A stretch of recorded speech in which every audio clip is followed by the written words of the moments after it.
Welcome, folks. Fred Gleek here with Bill DeWeese for our weekly podcast. Bill, how the heck are you? Hey, Fred, good. How are you doing? I can tell where you're at's much better than where I'm at. Yeah, I'm outside a Starbucks here in Henderson, Nevada, Man. and I take it that Chicago is not quite as nice. Cloudy, gloomy, and chilly today.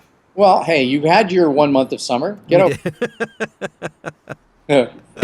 So anyway, so how was your week, buddy? It was good, good. $4,300, which is 700 short of the goal. And it's interesting because I've got a client who contacted me yesterday. Said I've got a project coming, and it will either be tomorrow afternoon or over the weekend. So here I am at the end of the day, because if it would come in, it would put me over 5,000, and it hasn't come in yet. Maybe after we're done, but not yet. Got it. So as of right now, you're about $700 short. Yeah, yeah. So now again, better alert the authorities. Vicky's going to give you a severe beating. Yeah, I know. I hate it when that happens. So anyway, talk to me. What happened on Monday? Yeah, it's funny because I did about $1,000 the first 4 days of the week. I mean, it was pretty evenly spaced. Give or take a few, but it was very even. Yeah. Monday, I did a promo for New Mexico PBS for a screening of the Latino Americans was the program. Yeah. I did an explainer video for Sygic. They're a GPS company. They do logistics for transportation companies. A video script for a Swedish cosmetic company. Okay. I did a commercial for Bob Hook Chevrolet in Louisville, Kentucky. Did a little bit of Frito-Lay training, and also did some internal training for Hawaiian Airlines regarding flight safety for flight attendants. Got it. It's funny you say that because I just saw somebody pointed out, I think it was either Kayla or Kyle, pointed out to me some funny video. Oh, yeah, no. We were looking at the production company that did Kyle's commercial yesterday, and they had done a flight safety video for New Zealand Air that was like a little mini feature film. It was hysterically funny. Oh, wow. And I can't believe how much money New Zealand Air must have spent on this thing. It was definitely in the $1 million+ range. Wow. Well, what audition was Kyle doing yesterday? Oh, no, actually, he did his filming yesterday. It wasn't the audition. Okay. So I don't know if I'm quite allowed to okay, sure. the client yet. No, I understand. I have a small child near me here, so you may hear some talking. What I may do is move my location, which would probably be a good idea here. It just adds to the live atmosphere. Live from Las Vegas. It's Fred Gleek. Yeah, here we go. I like it. He did it was a commercial for a yogurt company. I won't say, well, the company who owns this particular brand, and they do a lot of going, if you know what I mean. Okay. Yeah, I got you. But I won't say it out loud. Anyway, so it was kind of cool because I got to sit around on the set, talk to the client, talk to the ad agency guy, talk to everybody. It was kind of cool. I got to know some people. The director was very complimentary of Kyle and his work and said, hey, this kid's great, want to work with him again, et cetera, et cetera. Oh, that's awesome. Yeah. Good. So anyway, enough about my stuff. Podcasts are about you. I did an infomercial on Tuesday for a little product called Stud Pop. It finds studs in the wall. Yeah. For $9.95. Now, what does this product do? You put it, if you want to find a stud in the drywall, behind the drywall, that's what it finds. So instead of using that stud finder thing, which can cost hundreds of dollars, the Stud Pop for only $9.95. Wow. Well, sign me up. And it comes in a variety of colors, so collect them all. I mean, literally, that's the commercial. Really? Yeah. Why the heck would you need more than one stud popper? Well, if you want all the colors right, so they can sell like 5 or 6 of these since they're only $10 a piece. Okay, well, sounds good. So now, what did you pick up as we go through the week here? This is Tuesday already. Did you pick up any new clients, by the way? Actually, that's good. Yes, I had one new client. You're looking ahead. Okay, let's keep on Tuesday for a second. So, okay, yeah. Stud finder in multiple colors. What else happened? I did a risk management training program, which was rather lengthy, and then I did some Honda car commercials. I did a bunch of commercials this week for this is another new client. Actually, I had 2 new clients. This is a new client that they're a marketing company, and they're doing a lot of regional Honda dealership ads, like, the Northwest Ohio Honda dealers, Twin Cities Honda dealers in Minneapolis, St. Paul, and they had a series of those for me to do. And how did you get this client? Was it through one of the pay-to-play sites? They contacted me through my website. So direct business. Direct business. Yeah. So that was pretty cool. And they seem to be thrilled with the work. And so hopefully I'll be seeing a lot more. They're thrilled with your work. So you got them bamboozled as well. I got them. Yeah, I'm pretty good at that. I'm a good bamboozler. So that was all for Tuesday. Wow, nice. Okay, so then Wednesday, what happened? I did a pipe fitting training. Now that's exciting. I did learn something, and actually, I had a plumber come in the other day, and he said, you've got copper pipe soldered to regular metal, galvanized metal pipe, and he said over time that will corrode. And he said, just want to keep that in mind. And as I was doing this training, that's one of the things we talked about. You cannot put copper with regular metal, or it will ionize and it deteriorates somehow. So not only were you getting paid for your work, you were saving money on future homeowner repair. Exactly. Beautiful. One can't discount the importance of that. Absolutely. More Frito-Lay training. I did a commercial for a company called BioGrow. It's fertilizer for agricultural use. And I did a few more Honda spots on Wednesday as well. Speaking of BioGrow, if you go see the movie The Martian with Matt Damon, you'll understand what that really means. Oh, really? I haven't seen it yet. Anything else? Is it good? Yeah, very good film.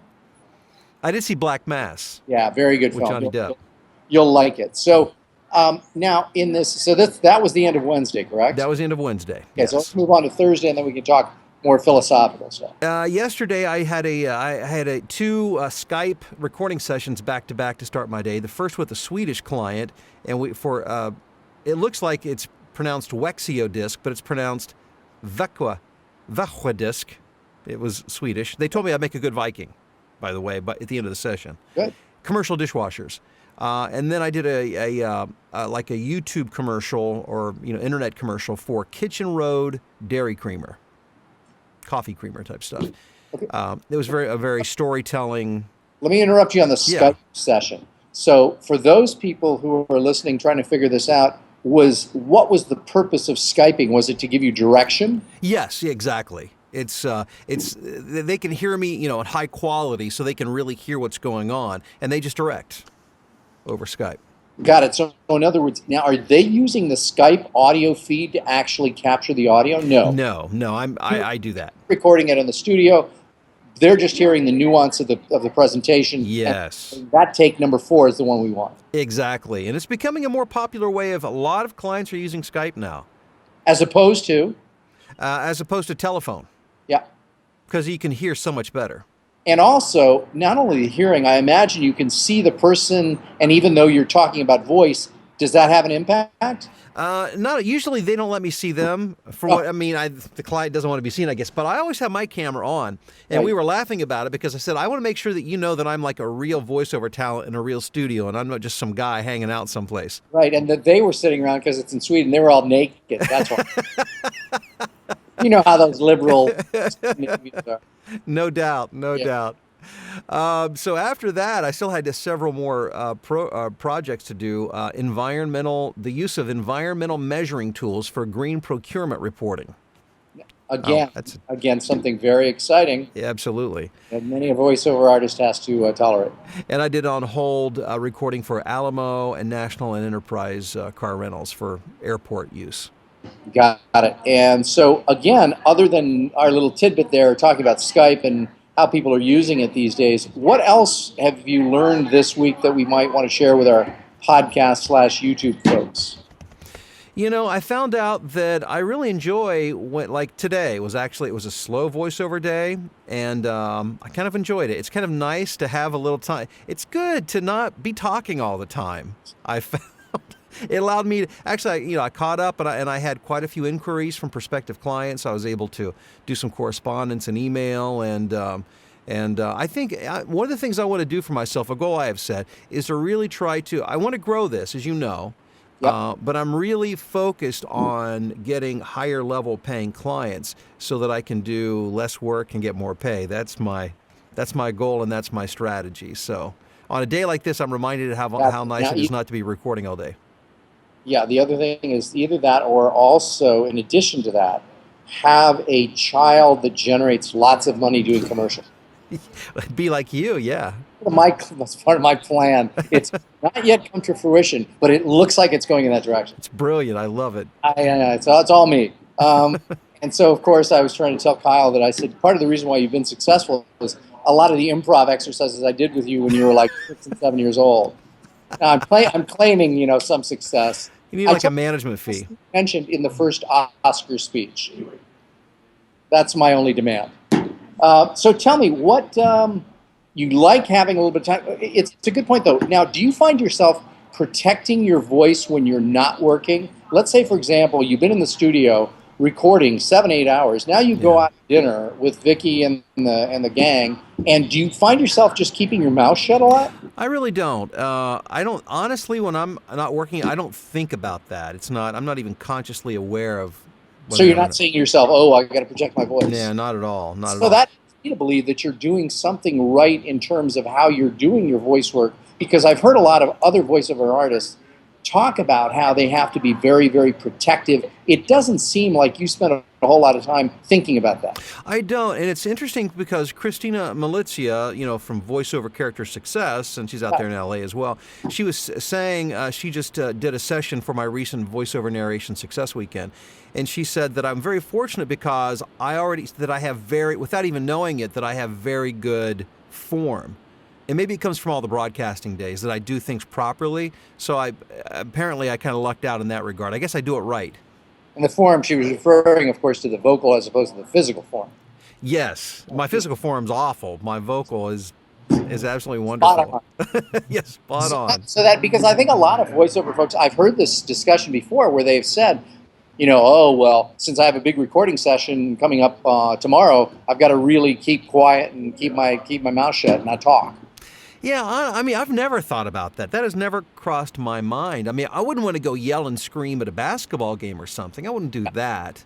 Yeah. But I never think, well, I really need to rest my voice. And maybe it's because I do so much work that physically I'm built up to do it, and it doesn't have a big effect on me. It's like a muscle that you've created. Okay, I think so, yeah. This today, did we talk about what you got done today, Friday?